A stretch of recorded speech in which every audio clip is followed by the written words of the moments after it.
The Owens, Illinois Glass Company, developers of Duraglass containers, in cooperation with the United States government, presents a program dedicated to the health and happiness of wartime America.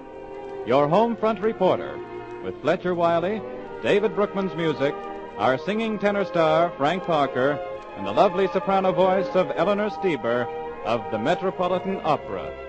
May God hear the blessed and always save home. Save home.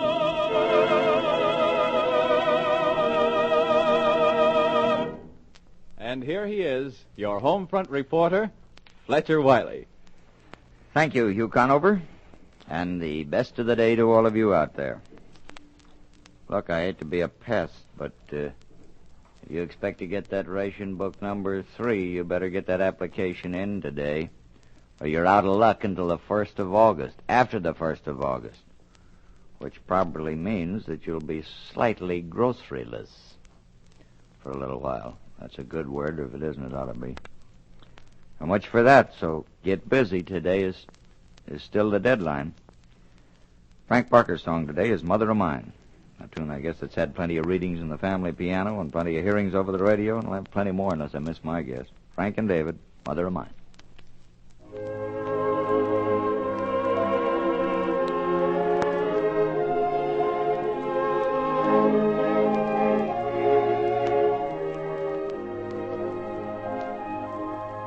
Sometimes in the hush of the evening hour, when shadows creep from the west, I think of the twilight songs you sang and the boy you lulled to rest. The wee little boy with tousled head that long, long ago was thine. I wonder if sometimes you long for that boy. Oh, little mother of mine.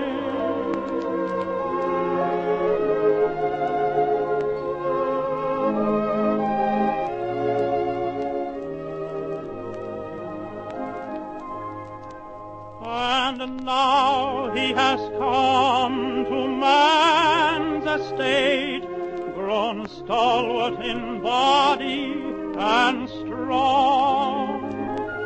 You'd hardly know that he was the lad you lulled with your slumber song.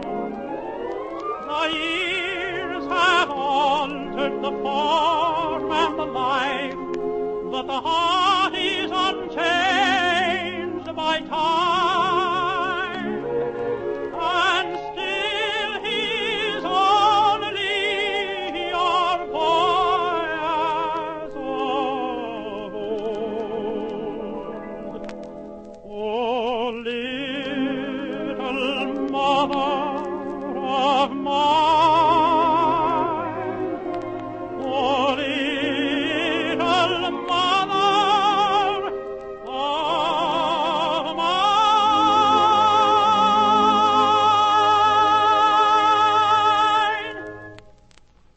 Thanks, Frank. I think that's something that almost everyone likes. You know, one of the most powerful weapons in wartime, and one that sometimes we unconsciously use against ourselves, is the weapon of conversation, generally called propaganda when it refers to the war. It's exceedingly potent, and it's based on a very strong, almost universal human inclination. That's the inclination to chime in with someone else when they start putting the heat on someone or repeating a story of doubtful truth. Have you ever noticed, it's very irrational, that most of us are unable to resist the urge to say something critical ourselves after someone else has just said something critical about some third party, almost universally not present. In 99% of the cases, not present. Somebody will say, "Did you hear what so-and-so, the dirty slug, did?" And they'll tell their yarn, and then you'll say, "Well, that's funny. I heard that when he was working for Joe Goose over here, such and such a thing happened." And the first thing you know, they got a fine collection pinned up on this, and very rarely does anyone rise up and say, "Well, that isn't my experience. I know so-and-so pretty well. And as far as I'm concerned, he's a very right sort of individual." Or perhaps just as frequently, I'm giving you a break there, girls, just as frequently it will be she, with a bunch of she's doing the narrating.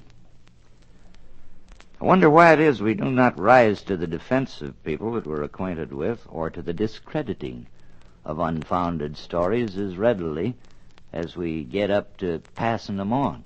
But we do not. And we don't generally say those things because we hate someone. We're not really mad at them. Of course, you kill people just as accidentally as you do on purpose. They're just as dead. Somebody once said about fighting in a small war. Said, very little war, but they kill you just as dead in one of those little wars as they do in a big one when they kill you. And whether or not you do it from the best motives in the world, when you pass on this doubtful story about what you heard about what the boys did or didn't have happen to them or get to eat in camp, and you pass that on without knowing what you're talking about, even if you're the best intentioned, most patriotic citizen in the world, you have contributed your meed to Schicklgruber's progress along the lines of propaganda. And you've done it because in civil life, leaving the military and the wartime situation out of it entirely, that's what we do. We seem to go along the lines of least resistance. When we start running off at the mouth, we're like a bunch of cattle that get stampeded for a reason with which they're not familiar. We just keep on going and join in with the herd.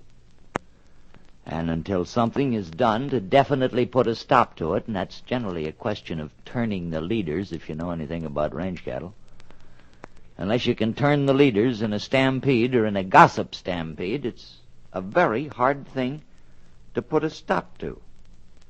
Now, when that happens to us, when we're the victims of it, we are righteously and virtuously indignant. Nothing of the sort. That isn't the way it happened at all. How in the world could anyone ever start anything and wrong anyone that was as pure as we were?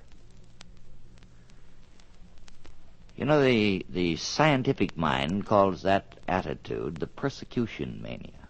That's a mental disorder. And the average person's reaction to run-of-the-mill gossip about them is a mild form of this persecution mania, brought about by the emotion of self-love. Now, after all of the injunctions that we've had to love our neighbor as ourselves, and of all the necessity of cooperating, why we should run off at the mouth about things that we know so little about, why we should play with the double-edged sword of gossip, because it is double-edged, it cuts both ways, is a little hard to understand. We exercise control 90 times out of 100. The other 10 times, 9 times, we do an injustice to someone, and the 10th time, if we really hurt someone that deserves to be hurt, you're kicking someone that's down, and you can't be too proud of that anyway. There's a difference between putting a stop to organized crookedness, such as the black market operation. That's all right, because there you're operating against people who are trying to operate against us as a nation, as well as you and myself as individuals.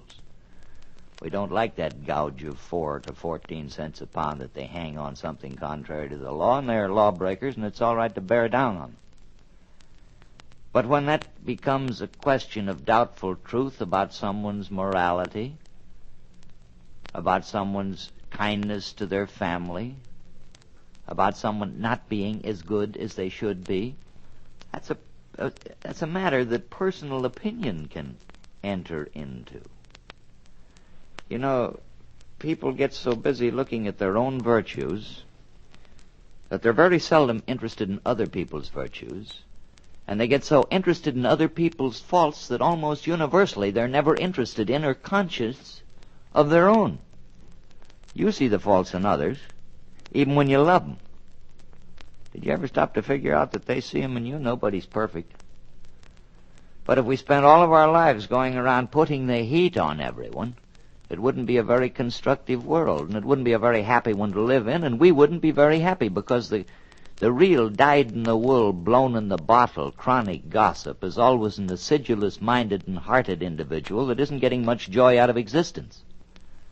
And if they keep it up long enough, they look just like my conversation sounded. Now, in a time like this, where you have an actual time of national stress, the line of demarcation between the gossip who talks about his or her neighbors and the equally limber-tongued talker who passes on something that she heard. I heard somebody say, then you get a long load of something that is singularly lacking in truth. Those people are dangerous. The least we can do is preserve some semblance of knowing what we're talking about. Don't be so concerned with it biting deep on you when they talk about you, who heaven knows is innocent. But just bear in mind that the other fella has the same attitude about himself, too. Kind of let the pressure up a little bit. That's one way of letting charity begin at home. So much for that. Eleanor Stieber's going to sing now. Seems a fellow named Bartlett wrote a song called Dream, and ever since then they've called it Bartlett's Dream, and Eleanor's going to sing it for us today.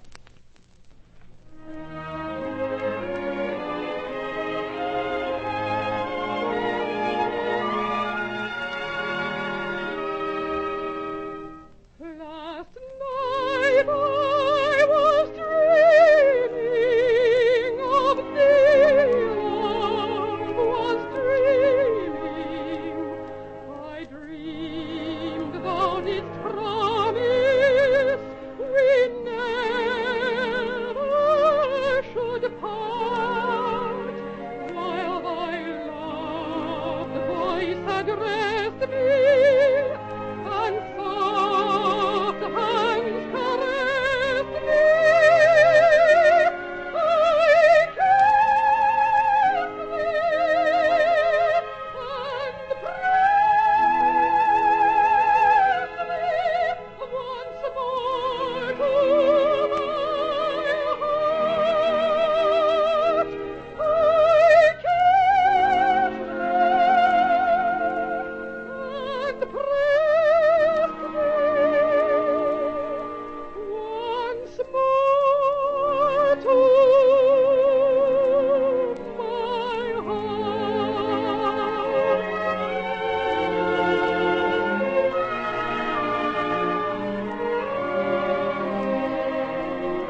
Thank you, Eleanor.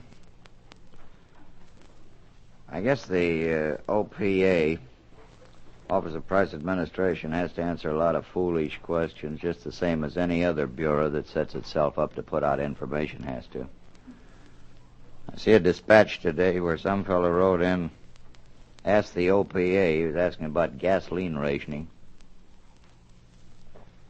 whether or not driving over to see your mother-in-law, over to her house for dinner, constituted pleasure driving.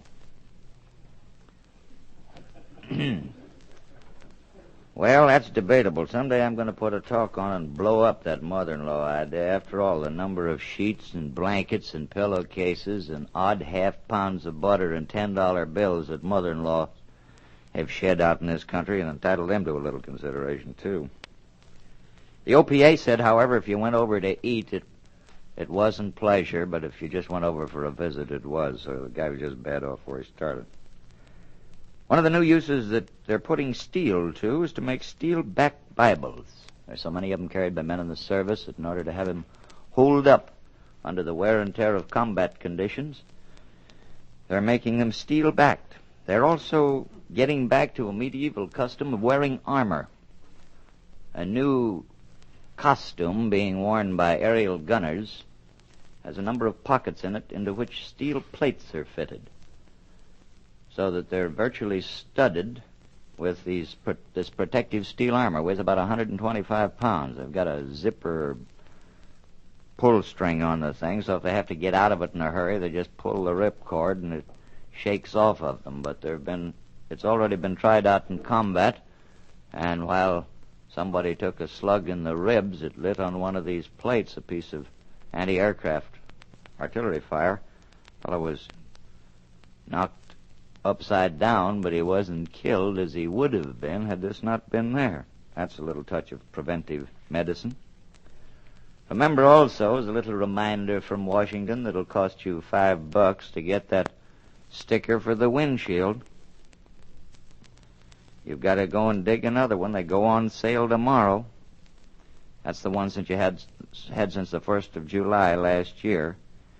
And remember, you can't get any gas unless it's there, so just count that $5 out of the budget also. You know, the question of inflation has produced a lot of argument, a lot of discussion as to what it is. Inflation is nothing more than prices going up, which makes money go down. Your dollar becomes worth less. And the way that happens is a good deal like an old-fashioned auction. Did you ever drop into one of them? The old-fashioned ones are all right. Some of the newfangled ones, where they're professional auctions, are not so hot. But the old-fashioned ones, you generally wound up by buying somebody's mustache cup with Arthur on it and gold leaf, a grandfather's clock that wouldn't work, or a whatnot cabinet, which you got for the marvelous bargain of $365, and then your wife dared you to try and come into the house with that thing. Well, the prices they get at auctions are brought about by competitive bidding. And if you're out bidding for a pound of bacon or a pound of potatoes, and your neighbor is bidding it up also, and you're bidding against one another, you drive up the price of spuds and potatoes. And that is definite inflation. So stay away from your black market, stay away from competitive bidding, stay away from spending that surplus, and put it into war bonds. Well, I guess we got to have a little song in here about this time. What do you mean, yeah, Parker? You and Eleanor are going to sing "'Neath the Southern Moon." Get at it.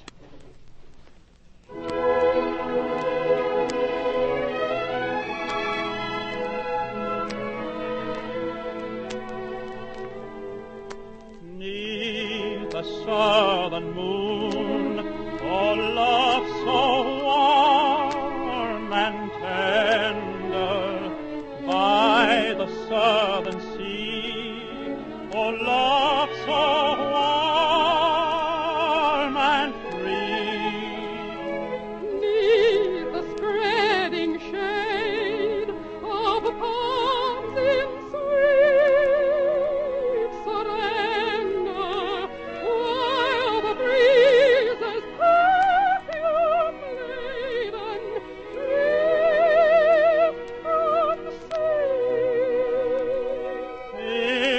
Southland where the scent of the magnolias steep the soul in dreams of longing ecstasy, where the tropics bloom so rare, breathe their languor on the air. Let me dream of love and live for thee, for thee.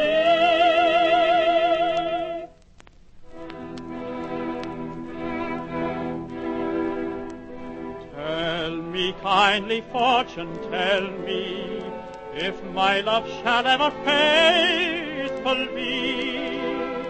Tell me truly if my ever-growing passion is returned or lost, forever lost to me. King of hearts, you rule forever. King of hearts, whose power shall ever grow. No, no, no, no, I look, I'll see no further. For if it's lost, I cannot, dare not know. In the Southland where the scent of the magnolias steep the soul in dreams of longing ecstasy, Where the tropics bloom so rare, breathe their languor on the air. let me dream of love and live for thee, for thee.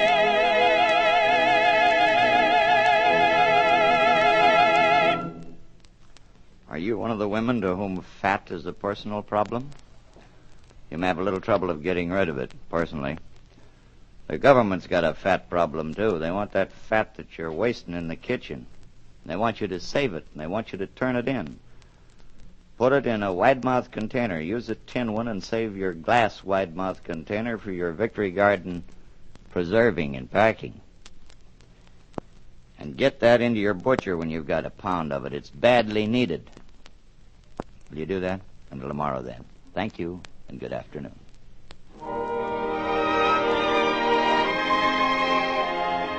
Tomorrow at this same time, Owens, Illinois, developers of Duraglass containers, in cooperation with the United States government, sends you another of these programs dedicated to the health and happiness of wartime America, with songs by Eleanor Steber and Frank Parker, music by David Brookman, and Mrs. America's favorite visitor, Fletcher Wiley, your home front reporter. This is the Columbia Broadcasting System.